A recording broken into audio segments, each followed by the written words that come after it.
So I have my cordless pruner here. This was gifted to me so I can show you everything that comes with. We're going to go over the features of this, and then I'm going to give you a demonstration. I got several things in my backyard that I can go ahead and put this to the test to. So when you do receive it, I love that it comes in this nice hard case. I mean, it's nice thick plastic, and then when you open it up, we've got the foam cut out so we can go ahead and put all of our stuff in here. So we're not using it, we just put it away into our garage.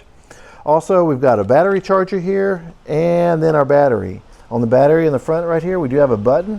When you press that, it's going to let you know how much power is left in here. And when this is fully charged, you can get up to 2,000 cuts out of this.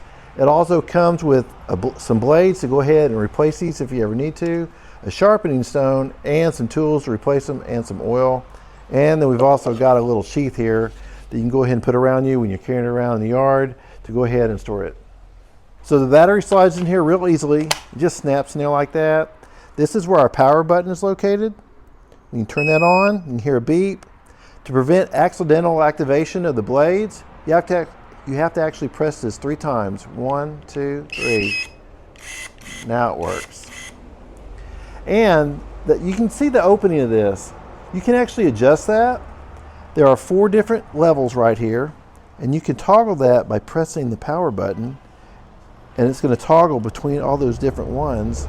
So depending on the size of your branch, you can make it narrow or nice and wide like that. I can easily prune my rose bushes. I've got lots of dead branches in my backyard, and now I don't have to get a saw. I can just use my pruner. I mean, it just snapped it off without a problem whatsoever. You can see how thick that is. I'd say around at least a ½ an inch, and it did without a problem. I love this, it's so easy to use. It's got a nice rubber grip handle right here. We've got 4 settings for the opening here, and I love the safety feature too, that it's not going to activate unless I press it 3 times. Hope you found this helpful.